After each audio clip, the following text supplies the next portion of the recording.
exciting to be to be having this kind of talk outdoors. I've never done this before, and just watching the weather kind of from all directions is pretty exciting. So I'm going to talk about two projects tonight, and I'm going to try and fit a lot in, and then I'm very excited to be joined by Rick and Delaine at the last part of the talk, and we'll talk some more about our ongoing water school project and where that'll go next. But for now, I'd like to start with a project that has just opened in the city of Seattle. It's a project I've been working on since 2014, and this is the image you can see here is kind of a process view of this structure. It's a series of house posts inspired by the architectural tradition of the Coast Salish Longhouse. And there's a series of these in downtown Seattle on the waterfront. So here it is in process, and I'll just give a quick history of this structure and this architectural tradition. This is the remnants of Old Man House in Suquamish, just across the water from Seattle, in 1870. And Old Man House was, at the time, when it existed for over 2,000 years on this site facing the water, and was this kind of, I think of it as like a covered city, over 1,000 feet long, wood architecture that would house a whole community, and it was a very flexible kind of structure that would grow larger during the winter season and kind of fragment during the summer season as people moved to their summer residences. But what you see here is Old Man House shortly after it was burned down by the U.S. government. Chief Seattle was living there until the end of his life, and when he died in 1870, the U.S. government burned the structure to the ground as part of a broad effort to eradicate this tradition, the Longhouse tradition, and to move people onto reservations. But you can see here that people are still living in the space of Old Man House, in tents at this point, but still with a connection to this architecture. Here's a diagram that was made while the structure was still extant, and so you can see, just the scale of it. I think the beams were 60 feet long, just massive structure, and again, like 1,000 feet long. So pretty impressive, monumental wood architecture. And so my relationship to this structure is through oral history. I had a really interesting experience when I was a teenager, when I was 12 to 15, through my high school year. My family lived on unceded Suquamish territory, and at that time there was an effort to revitalize the language. The Lushootseed language had been suppressed during that period of destroying the Longhouse and destroying communities. And so as part of that,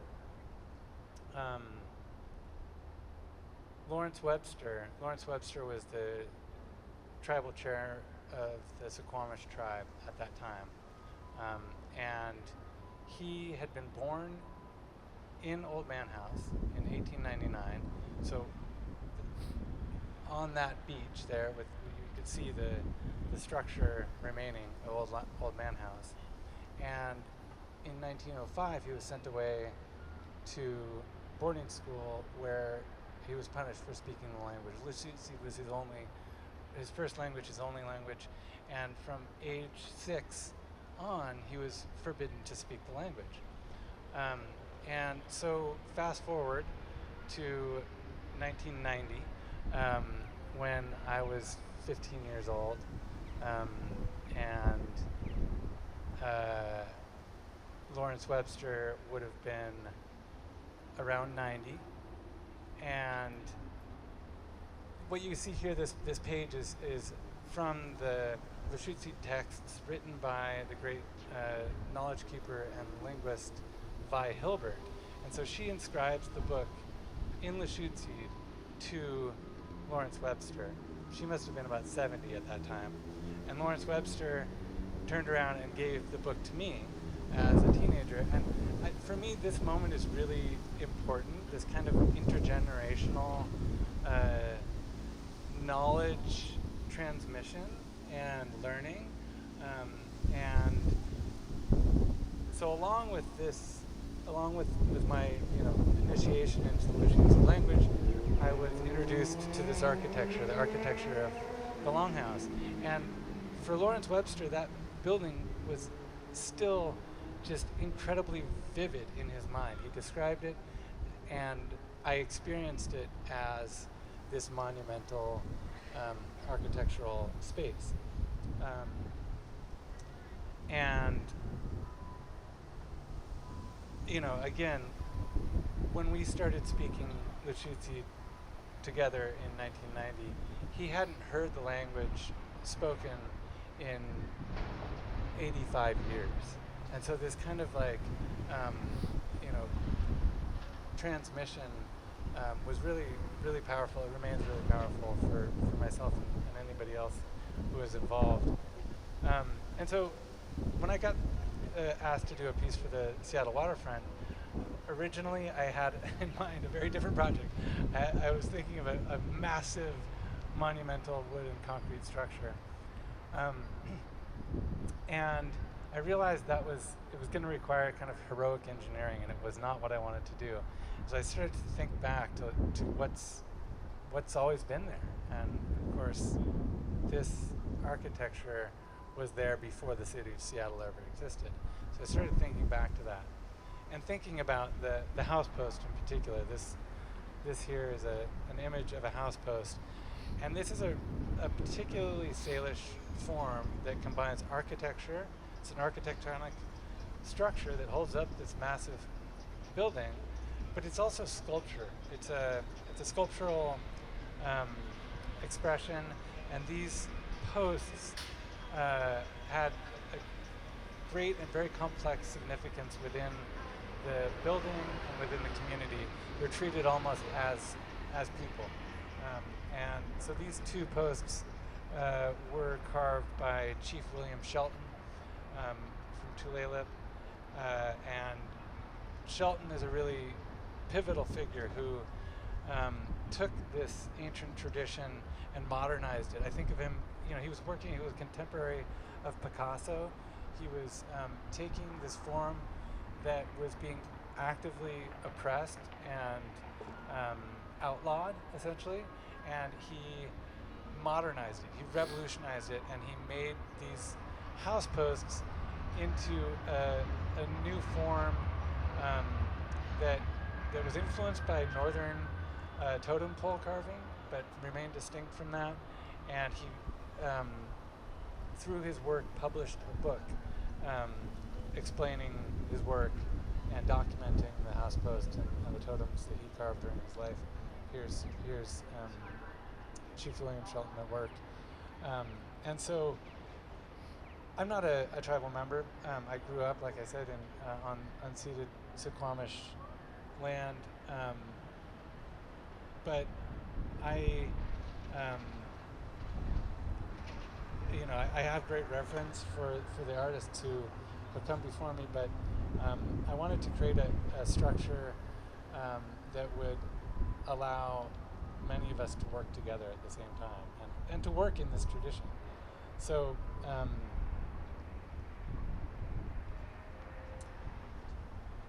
so first I went to the Suquamish tribe, and I spoke about it, and I went to the MAXXI tribe. These are the two tribes that that historically occupied what's known as Seattle today. And I presented the project to them, and asked if together we could create a structure that would showcase the house post tradition and showcase artists from Suquamish and from MAXXI. And so this structure, this kind of in its initial phases being built, attempts to replicate the scale of this massive indigenous architecture at the scale of the city. And you can see it's facing the waterfront there. This was part of like a multi-billion-dollar revitalization of the Seattle waterfront that removed this viaduct, this kind of brutalist concrete structure that had cut Seattle off from the water. And so the tribes were very invested in restoring this connection between the water and the people, and had really a visionary understanding of how to do that. So one of the things you can see is, for the first time in generations, this pedestrian space is opened up to the water, and I was really just so thrilled to be part of that, reestablishing that rapport with the water, and working with the other artists involved in this. This is Randy Purser, Suquamish, and Randy's carving. I mean, first of all, Randy herself comes from a really important lineage of Coast Salish art. She worked with Dwayne Pascoe, this great carver from Suquamish, and Pascoe passed away during the process of creating this pole, so that was a really emotional and significant experience. The figure that she carved here is really significant. It's Chief Seattle in the arms of his mother, Sholitza, and so that's Chief Seattle as a baby. And so here again, like, we're taken back to like the founding moment of this city, and this, you know, the birth of Chief Seattle. He was born in Seattle, died in Suquamish, told here on this post in just a really powerful way. It's a beautiful image. That's at one end of this structure that stretches a series of 46 posts, and that stretches about 3 blocks long. And at the other end is a post by the young muckleshoot carvers, Tyson Simmons and Keith Stevenson. And this is a figure, a warrior figure, that represents a really powerful and significant historical figure within the muckleshoot community. And one of the significant things about house posts is this kind of the layers of public and private information. So the figure is legible to differing degrees by different people, and some of that knowledge, some of that information is not publicly shared, and that's the case in this post. It refers to an important ancestor of Tyson and Keith, and so to conclude on this work, which is titled "To Our Teachers," Dequalid, or house posts. Dequalid is the Lushootseed word for house posts, and it's dedicated to our teachers. I just wanted to show quickly the before and after. This is before. That's the viaduct I was talking about. It's kind of in process, but you can see just how, what a relationship to the water that was. That was really, 60s brutalist car architecture, with the gray Seattle skies, of course, and then what it looks like now. It's been transformed. Oh, and I want to see if I can play this quick video. Yeah. To take the bike's eye view through the structure. And so for me, this is a project that obviously I'm just a small part of this much larger initiative by the city, just a small part of the relationship with the other artists and the tribes. And for me, as an artist, that's really where I want to be, working in community, working with other people. And I believe that it's really possible for art to do some really unique and significant things that might not be possible in any other sphere. Oops, sorry, I don't mean to go rewind that. So now I'll switch to talking about Water School, which is this structure is part of, and it's also a project I've been working on now for about a decade. And I'll take a quick history of this architecture, which is a kind of like a bastard child of geodesic domes, Bucky Fuller, but reinvented by Steve Baer, who in like 1969, 68, 69, he was living and working at Drop City, which is known as the first hippie commune. It was in Trinidad, Colorado, this kind of legendary community that existed for about a year and a half. And here you can see one of the structures that he built there. The Zome is an altered geometry that can kind of be combined and stretched. And Baer built himself a home between 1969 and 1972 that he lived until he died just a couple of years ago. It's still there, the Zome House. He built with his wife Holly, and along with being like a kind of new age, crazy looking building, it's also one of the first real passive solar structures, which means that it collects daylight, heat from the sun, and then radiates that heat during the night. You can see these steel drums filled with water. That was kind of the innovation. And it's a brilliant building, but I always have to point out that all of this stuff was present in the indigenous adobe architecture of that time and place. Baer never acknowledged that, but it's definitely present in his work. And so I wanted to kind of like reinvent that structure.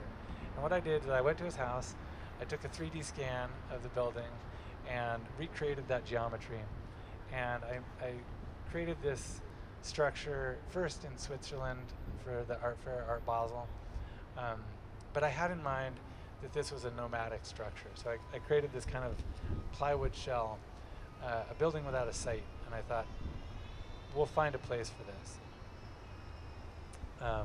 And shortly thereafter, I went to Standing Rock and spent some time at Standing Rock being immersed in this other very deep, profound tradition of nomadic architecture. Everything from camping tents to teepees to army canvas wall tents. And while I was there were a group building a Salish longhouse. And so all these different traditions of indigenous architecture were coming together to co-educate us all about water. And water is life, the slogan of that movement was a really powerful pedagogical tool that showed how the water of the upper Missouri River was going to be affected by this pipeline crossing at Standing Rock, and 18 million people live downstream of that pipeline crossing, and so that kind of information about the land was really powerful to me. I went back to Los Angeles, where I live, and I started building the Zome structure in an empty lot a couple blocks from the LA River, where I had a studio at the time. And so this structure became kind of a meeting place. It became like a community, ad hoc community space. It was open to the street. We had a gate that opened to the street. And it was the first time as an artist where I didn't have a hosting institution. There wasn't a gallery, there wasn't a museum, there wasn't a school. It was just us and the street. And it was a really powerful experience of community building. And so we started hosting events around water, around the LA River, around the indigenous histories of Yongna, the city that existed, the village that existed before Los Angeles became a city. And we invited guests. This is Tara Hauska from northern Minnesota, and she was at the time in 2018, 2019, fighting another oil sands pipeline, line 3, that was passing through her homelands and through the rice lakes of northern Minnesota. And so again, like as soon as we started talking about the water there, the LA River, it connected us to other landscapes and to other conservation efforts around the country. This is Jessica Calderon. She's a Tongva artist and musician, and so she was talking about the LA River. But in LA, all of our water comes from elsewhere, and so we have to have this connection, develop this reciprocal connection to other landscapes. For us, immediately it's Owens Valley, but then it's also the Colorado River, which connects us to Salt Lake, and understanding that was really a mind-expanding experience for me. We also took the show on the road to, this is the University of, Michigan State University in East Lansing, Michigan, which is not far from Flint, Michigan. So that was like a different conversation around water. Here we created a library from the university library where people could come and read and educate themselves about water. We also had events there. The structure went to the Chicago Architectural Biennial, where I had another kind of relationship to the Great Lake and the water conversations happening there. And then we went to northern Minnesota, where there was a frontline camp protesting the Enbridge Line 3, and we participated in that effort and tried to really use this structure to support other activities, to use it as a platform for other things to happen. That's kind of like how I think about sculpture, is that it's a supporting structure for people. So that's a platform. And so at about this time, I became aware of Spring Valley, also known as Basawabi. And this is just on the other side of the Salt Lake here. At the time, I picked up the copy of the Salt Lake Tribune, and I read about the efforts to protect Spring Valley which at the time was under threat by the Southern Nevada Water Authority's plans to build a water pipeline 350 miles north from Las Vegas to pump millions of gallons of groundwater from Spring Valley, this remote and apparently uninhabited valley, you know, in the middle of nowhere. But in that article in the Salt Lake Tribune, Chairman Rupert Steele of the Goshute Tribe was speaking about how important this location is to his people. And first of all, there's a tree, the swamp cedars, which grows only in this valley. It's it's an ancient genetic relative of the Rocky Mountain juniper, but this is a genetically unique tree that grows only in this one valley in the world. And Steele and the other scientists, botanists who studied this, said as soon as you start groundwater pumping in this region, the first thing to go is the trees. This tree cannot be replaced. It only exists in this one place on Earth. And this place also happens to be a sacred site for the Goshute Shoshone people. This is the site of a series of 3 massacres by the U.S. government and by mercenaries that happened in the 1860s, 1870s, and 1897. And so the trees, Spring Valley is a sacred space. It's considered, Rupert Steele referred to it as Arlington National Cemetery for his people. And these trees are literally the embodiment of those ancestors who died there and who remain there in the genetic material of those trees. So that story just impacted me so profoundly, and I found a way to contact Chairman Steele. I called him up and I explained I'm an artist and making this water school structure. Is there any use for this structure in protecting the swamp cedars? And much to my surprise, he said, come on up, let's build something together. And he invited me to come to Ibapah, and which I did. I came up, and over the years we talked about this together, and eventually we found a piece of property with a spring, a natural spring, and a reservoir. That's Cedar Spring there. It's about 5,500 feet elevation, so almost identical to the climatic conditions of the original Zome house. That was interesting to me. But more importantly, it was a place to learn about water, to kind of use the surface of this water as a lens or as a mirror to reflect water issues. And so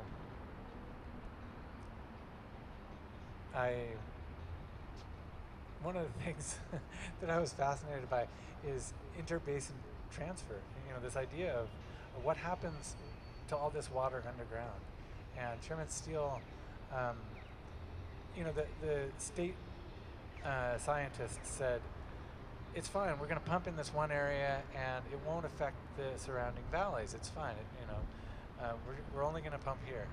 And Chairman Steele proved that wrong empirically. He just went out to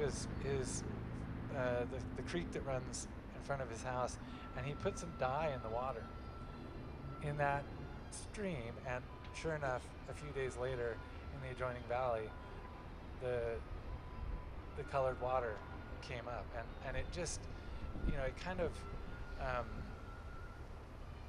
struck an arrow through the heart of the whole bogus argument put forth by the Southern Nevada Water Authority, which is, we can just go ahead and pump millions of gallons here and everything's going to be fine.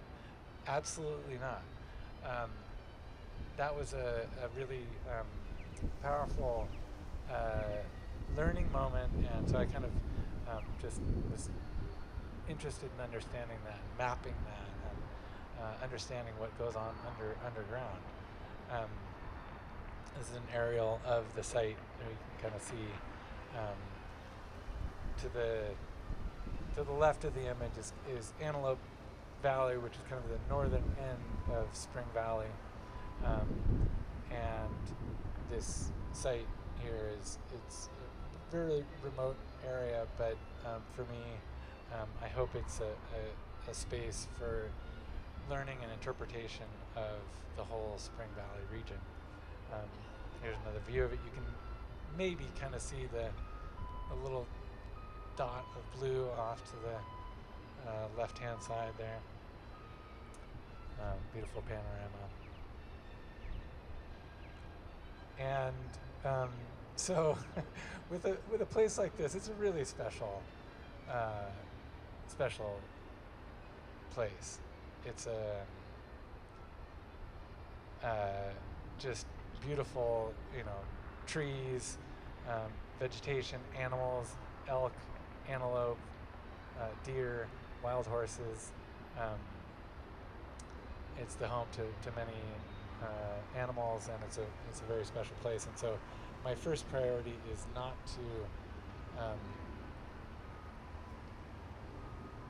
to mess it up, not to screw up what's there already. But I do want to use this place as a space of learning, and to try and continue that water school project in a way that can support that conservation effort that has been so inspiring. And so the first thing I looked at is the Powwow Arbor there in Ibapa, which has this really beautiful and elegant, simple double ring of posts. And during the powwow, that arbor is covered with a simple shade structure, and so families can come together and sit around in a circle. But the architecture of those posts in the ground really spoke to me, and to German steel. And so we together tried to imagine what a water school at Cedar Spring might look like, and what components we could use. So here's a plan of what the project might look like eventually. I'm not putting a time frame on it. I used to say it's a 3 to 5 year project, and at a certain point, like 3 and 5 years had gone past, and I realized, no, it's actually more like a 30 to 50 year project. But in any case, what you see here is two concentric circles. The outer circle is just a ring of posts, like the posts of the Powwow Arbor, that mark this space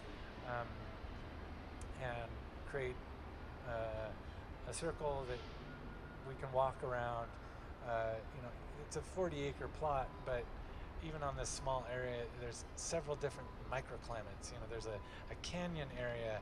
There's kind of mine tailings in one area. There's the spring, of course, and the reservoir, and some really significant and amazing trees. And so just to create an opportunity to walk around that circle in the outer circumference. The inner ring you see is a fence, and that's a fence that is to begin the process of ecosystem restoration. It's an open range livestock use that area out there, and they get stuck in the ravine of the spring, and they can't get out, and so the carcass of the animals ends up fouling the spring. So that's the first problem to solve, is to protect the livestock, to protect the spring, and then to kind of begin this collective imagining of what was there before the livestock. Like what were the plants that were there originally? And this is an area that is pristine and untouched in one way, but it's also a cultivated landscape. People have lived there for thousands of years. Rupert would always say, you can see the footprints of my ancestors everywhere here, and it's true. You can see signs of human cultivation of those plants, going back generations. And so to protect that area from grazing, we hope to start to restore those plants and working with the Goshu tribe to bring the plant knowledge of that area back. Oh, and then there on the edge of the on the edge of the reservoir, you see a cluster of buildings. That's the water school. We could imagine a classroom, a place to stay, a bedroom of some kind, or a couple bedrooms, and then a meeting area where people could come together and gather.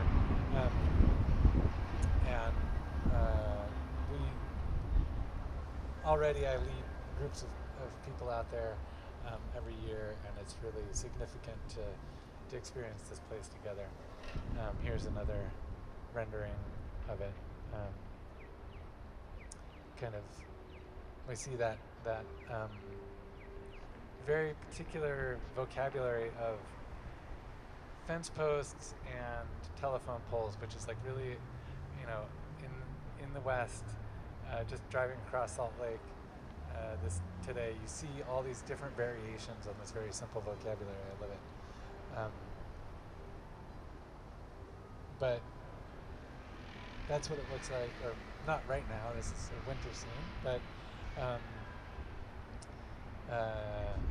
again, the land is really, the land and the water are the primary elements here.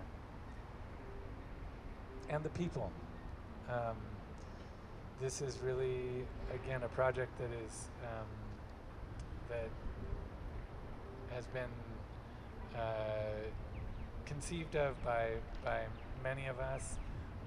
There's Chairman Steele, who passed away a couple years ago, on the right there at Cedar Spring, and next to him is Delaine Spilsbury, who I'm very honored to have joining us tonight. Delaine is just, I don't know how to do her justice in my introduction. She's a dear friend and an elder of the Ely Shoshone Tribe, but really a visionary conservationist who is,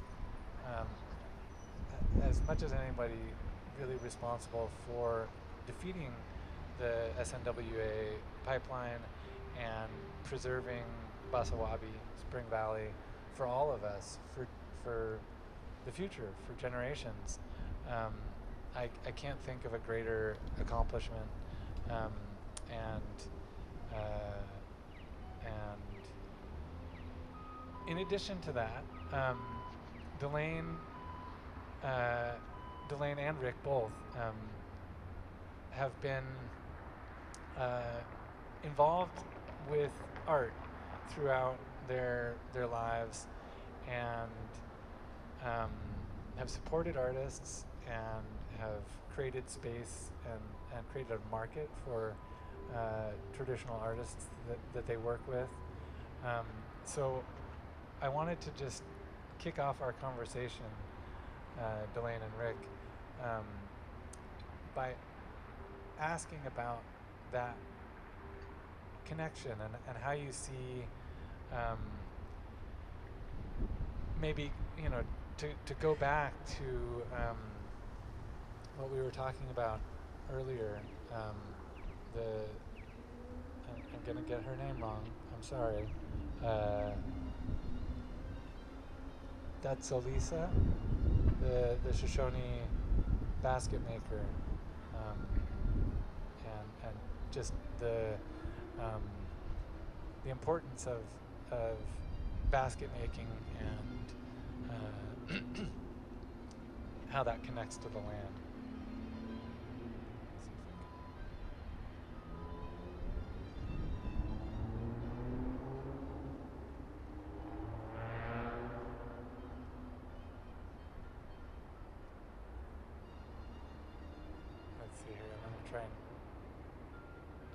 move the zoom onto the screen if I can do that. Okay. I'm not sure if we can hear you. I'm talking now. There we go. Can you hear us now? Yes. Excellent. Okay, good. No, we can't hear you. Here I am. We're trying to get all the technologies firing at the same time. Well, can you hear us now? Yes, I can hear you. And we Okay, can see. I'd like to talk a little bit about what you were talking about, and try to explain the interconnectedness of all of the life out here to the area around Salt Lake City. As you mentioned about Rupert putting dye in his water, well, the USGS has also been checking on what's going on with the water underground and out here in the Great Basin, and it flows around and meanders all over the place and ends up in Great Salt Lake. So whatever happens out here will affect the people in the Salt Lake area. What Great Salt Lake? Can you hear us? Yes. Yeah. Absolutely. It's. Oh, there we go. We just got you on full screen mode now. Okay, that's great. And yeah, absolutely. It's all connected.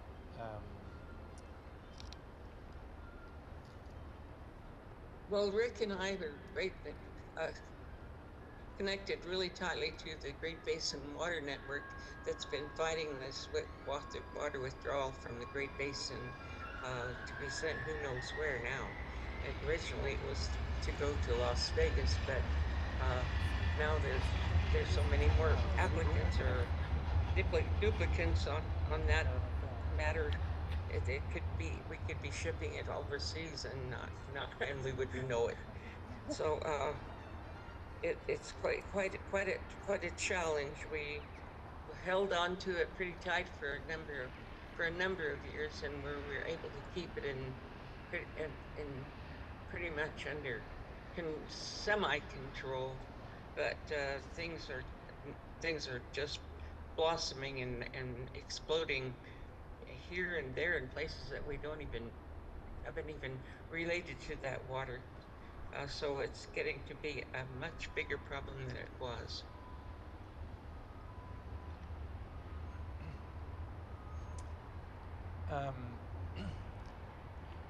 You've been very effective in organizing with the Great Basin Water Network,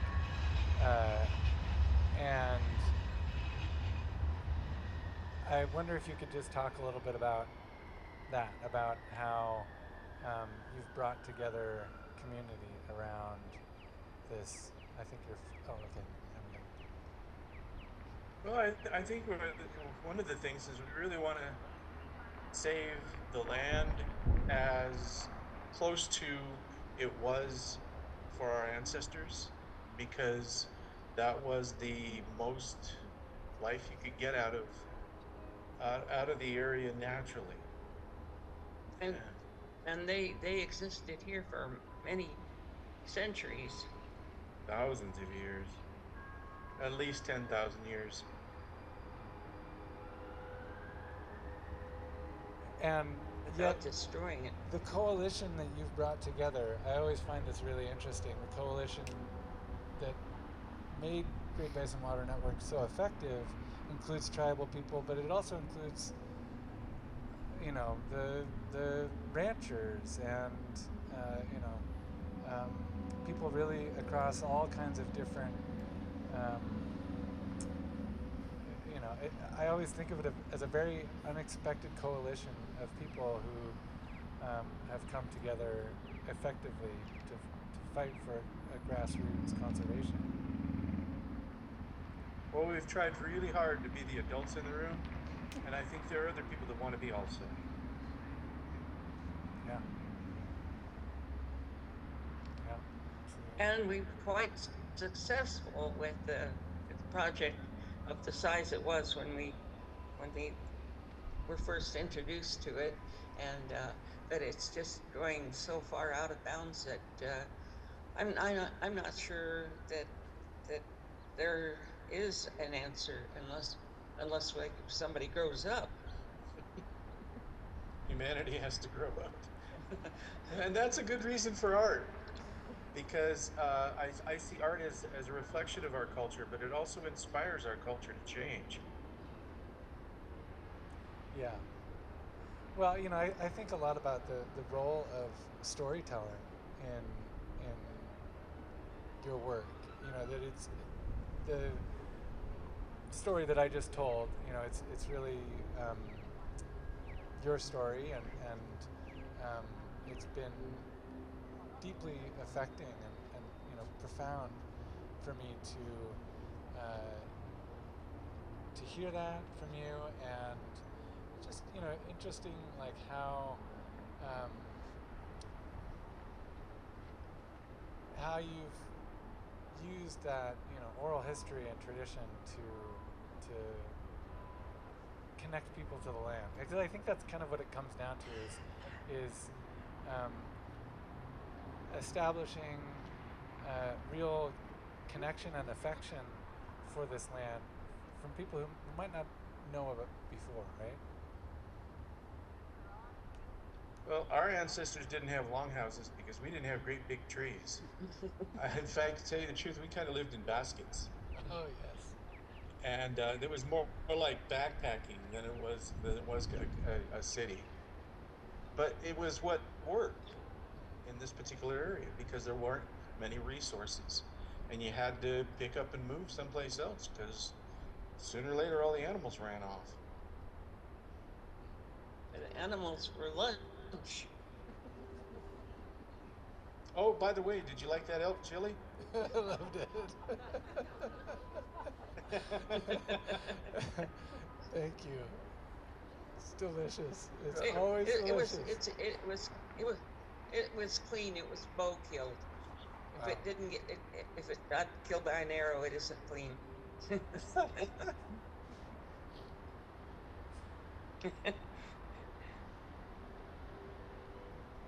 Pretty. Got it with one shot too.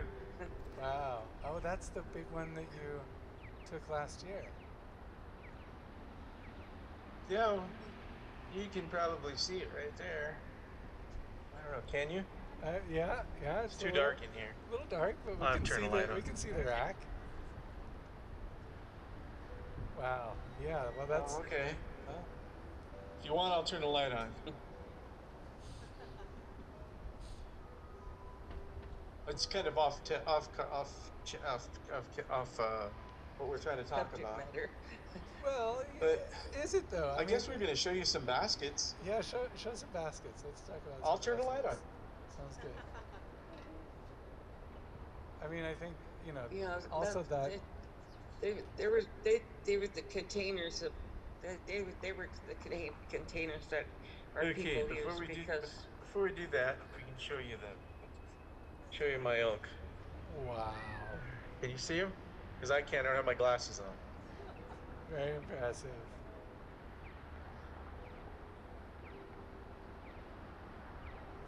Hey, I can shoot a bow. You sure can. yeah, but Okay. Buzz needed a mother. He needed a mother to teach him.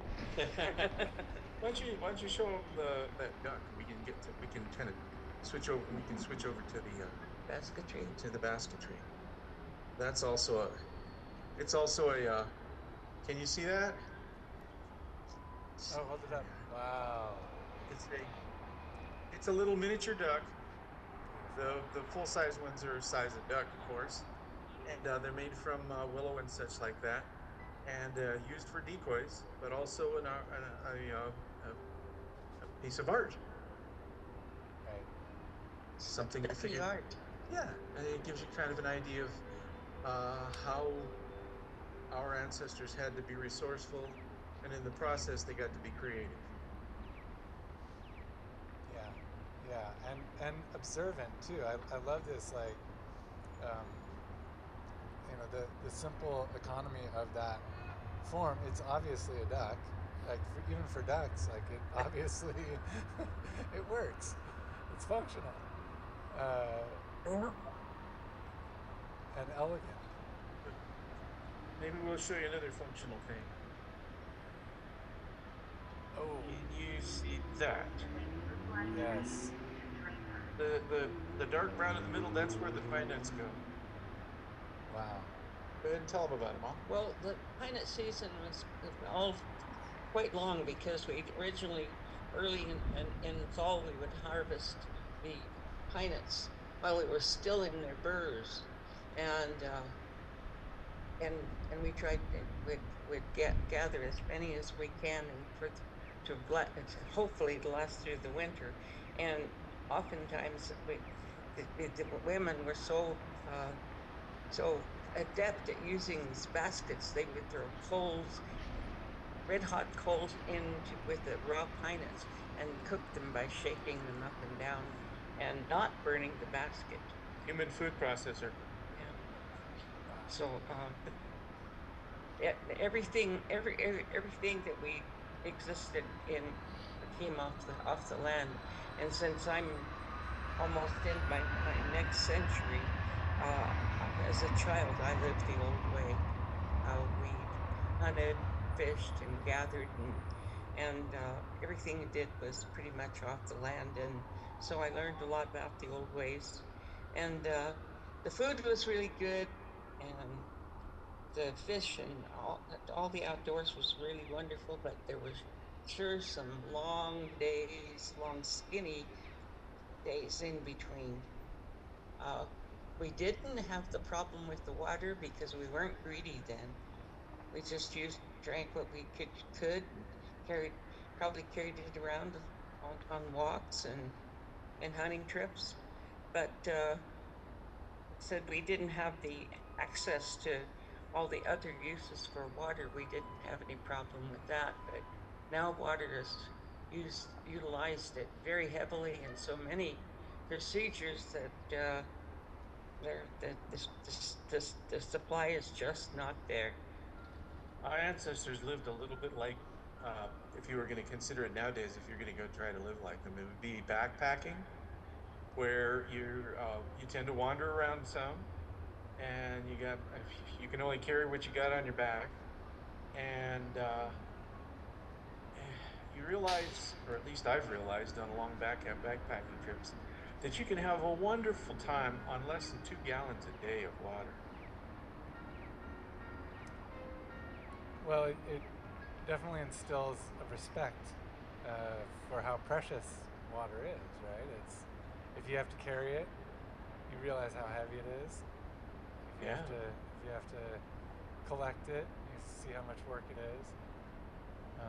A lot of the towns in Nevada are Indian names, Western Shoshone, and the ones that you can tell pretty easily is they end in pa, meaning water. Tonopah, Ivanpah. Illipah. Yeah, a number of places where the Indians, the most important thing is there water there when you get there. Wow.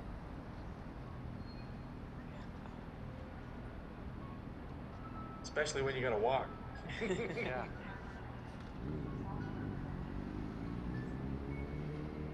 You want to show your birth basket?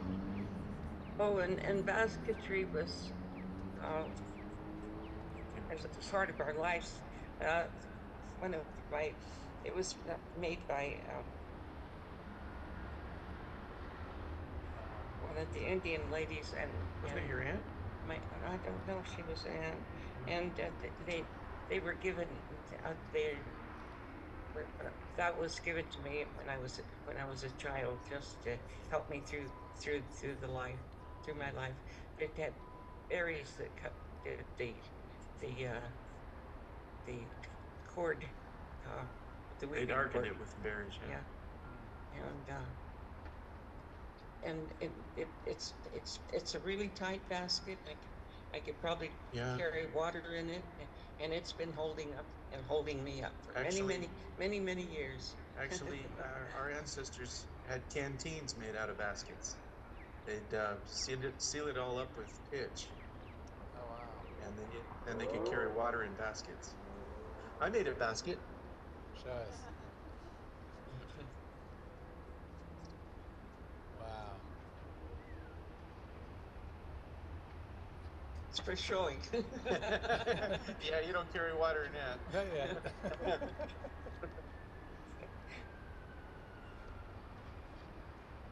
So anyway, they were very our people were very mobile, and that's how they managed to uh,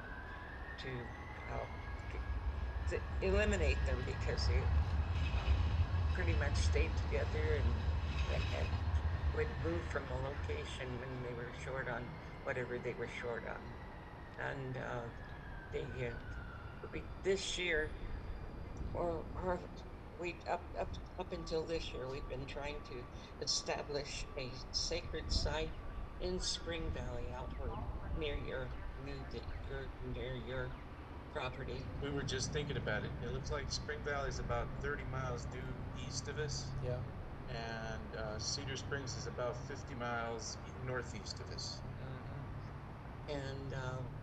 And we had approval for a lot of people, but well, fortunately it didn't go through because with the We were trying to get a national monument.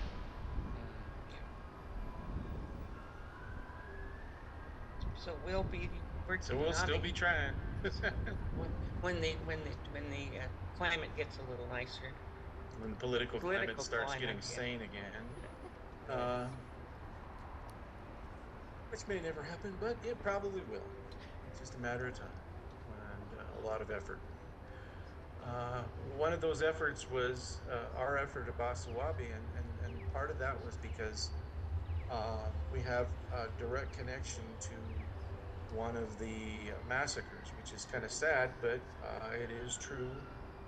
My great grandmother, mom's grandmother, was in the final massacre in Spring Valley. They killed off everybody but her and one other girl who weren't in the camp at the time. They were about 8 years old. Got a picture of her.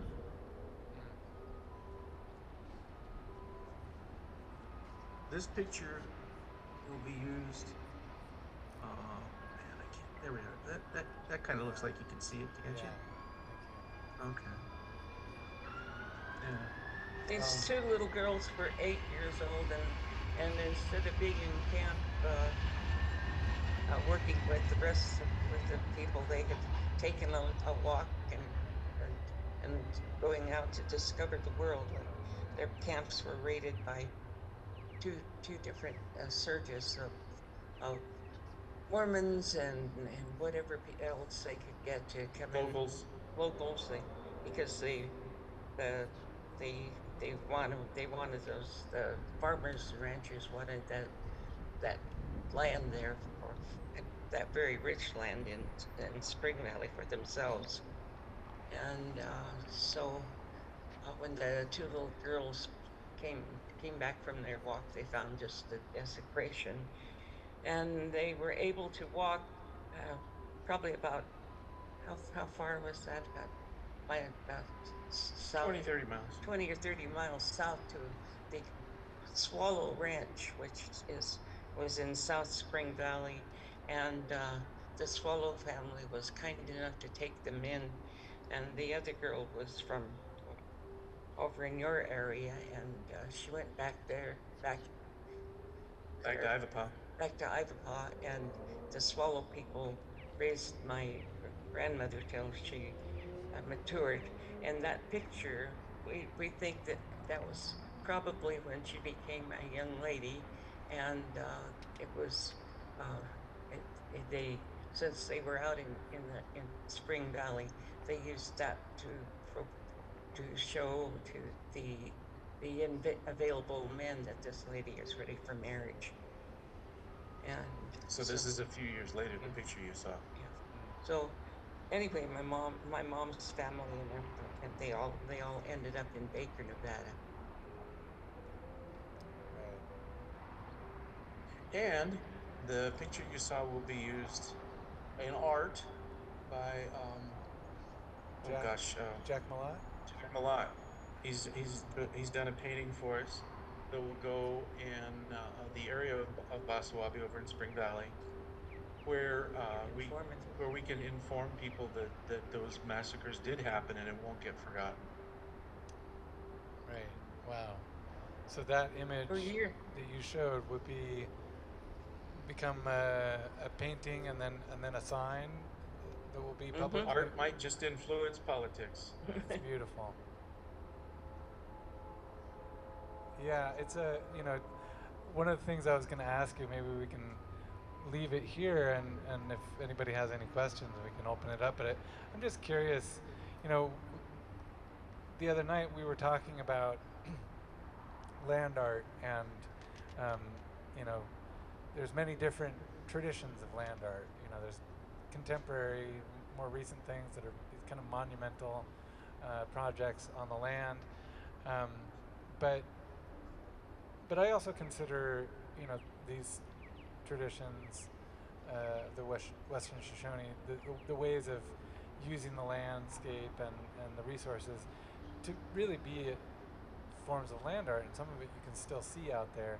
And I'm not quite sure what my question is. I guess just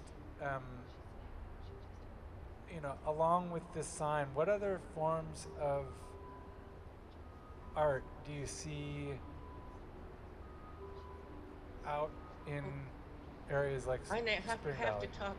I have to talk, and there's the ugly parallel that's happening to us here in our in our valley, and it's happening all the way south until as far as south as the trees are, had existed, but they're the old pine forests where we used to gather our pine nuts, and I guess maybe they're trying to get rid of all the Indians, but this was just in these years. I've been lived up. I bought my property in this area probably 15 or 20 years ago, and there were all kinds of pine nut trees here when I bought it, and there are none anywhere. They've got a bunch of them The down. agents, the federal agencies, just clear cutting the pine forests as fast as they can. Supposedly for fire And suppression, right? For fire prevention, but Yeah, but if you leave the wood on the ground, how are you going to suppress fire? there's right. not a fire suppression. Everything is still there, but now it's dead and dry, With cheatgrass growing up. cheatgrass, and it's a Worse bigger than fire what was target. there before. Yeah. I think so. So, and I believe it's just because they want the water that's coming that's under this ground. Because we see the natural world as art. I mean, it's beautiful. The natural world is beautiful, and that inspires so many artists. But you know, cut it down. It's like destroying a piece of it's destroying like destroying a masterpiece. It is Just masterpiece. because these Was. guys they just because they want the water underneath it or the land underneath it, one or the other. They come up with all kinds of excuses, but they're lame. Yeah.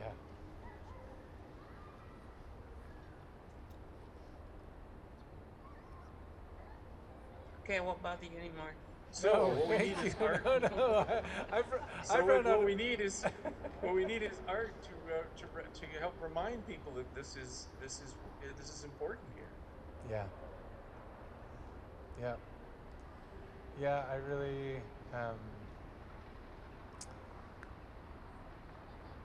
I absolutely believe that there's a lot of interesting uh, things that can be done to educate people about these places, and then just to, like you say, to just appreciate the masterpiece that's already there. Um, you know, the trees, the water, the animals, everything that's there already is kind of perfect as it is. And if we could just not screw it up anymore, that would be great. Maybe art can teach us respect.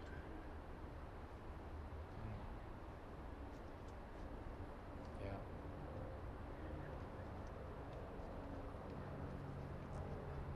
I wonder if anybody from the audience has any questions or responses. I don't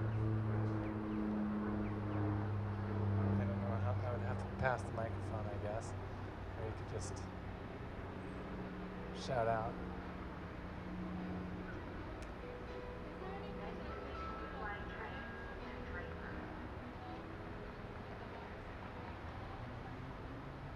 Well, we know if they do have something, you can. Yeah, You're- I'll try well, and repeat the You're question. welcome. You're welcome to use my contacts and Just ask Oscar, and he'll relay it to us. Well, yeah, if there's anything that that we can do to participate.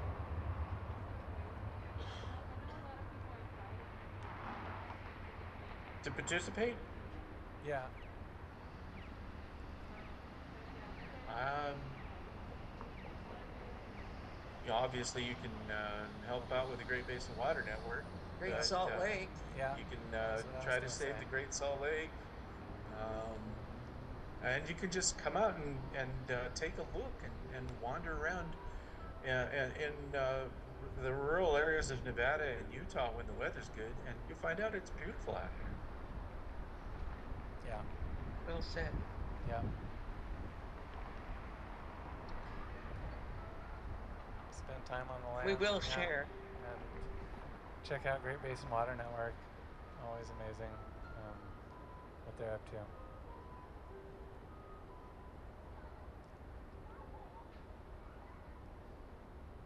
Well, thank you, Oscar. Yeah. Thank you, Rick and Delaine. It's You're such a amazing. pleasure to share this moment with you. It's really an honor. The honor's ours. Such an inspiration to me. You're amazing. Are we happy enough about ourselves yet? I think so. Thank you. I think so. That deserves a round of applause. Thank you so much.